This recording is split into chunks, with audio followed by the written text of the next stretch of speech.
David and his men reached Ziklag on the third day. Now the Amalekites had raided the Negev and Ziklag.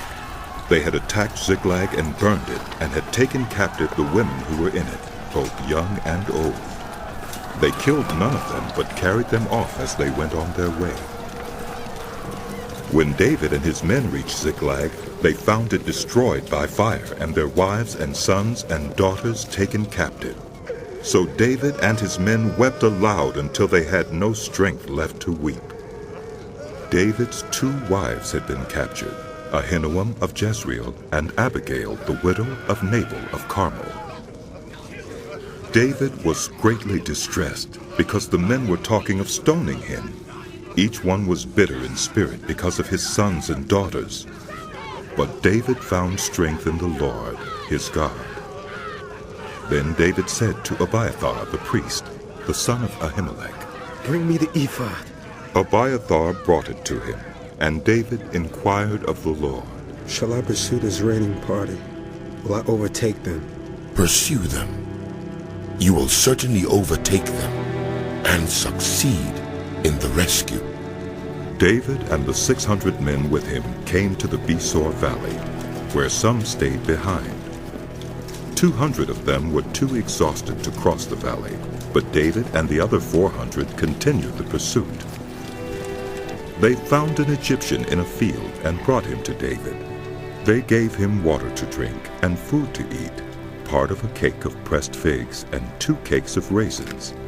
He ate and was revived, for he had not eaten any food or drunk any water for 3 days and 3 nights. David asked him, "Who do you belong to? Where do you come from?" He said, "I am an Egyptian, the slave of an Amalekite. My master abandoned me when I became ill 3 days ago. We raided the Negev of the Kerethites, some territory belonging to Judah, and the Negev of Caleb, and we burned Ziklag." David asked him. "Can you lead me down to this raiding party?" He answered, "Swear to me before God that you will not kill me, or hand me over to my master, Swear before God. and I will take you down to them." He led David down, and there they were, scattered over the countryside, eating, drinking, and reveling because of the great amount of plunder they had taken from the land of the Philistines and from Judah. David fought them from dusk until the evening of the next day, and none of them got away, except 400 young men who rode off on camels and fled. David recovered everything the Amalekites had taken, including his 2 wives. Nothing was missing, young or old, boy or girl, plunder or anything else they had taken. David brought everything back. He took all the flocks and herds, and his men drove them ahead of the other livestock, saying, "This is David's plunder." Then David came to the 200 men who had been too exhausted to follow him and who were left behind at the Besor valley. They came out to meet David and the men with him. As David and his men approached, he asked them how they were. But all the evil men and troublemakers among David's followers said, "Because they did not go out with us, we will not share with them the plunder we recovered. However, each man may take his wife and children and go." David replied, "No, my brothers, you must not do that with what the Lord has given us. He has protected us and delivered into our hands the raiding party that came against us. Who will listen to what you say?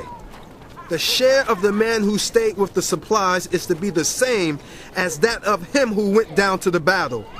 All will share alike." David made this a statute and ordinance for Israel from that day to this. When David reached Ziklag, he sent some of the plunder to the elders of Judah, who were his friends, saying, "Here's a gift for you from the plunder of the Lord's enemies." David sent it to those who were in Bethel, Ramoth Negev, and Jattir, to those in Aurora, Siphmoth, Eshtemoa, and Rachel, to those in the towns of the Jerahmeelites and the Kenites, to those in Hormah, Borashan, Athak, and Hebron, and to those in all the other places where he and his men had roamed.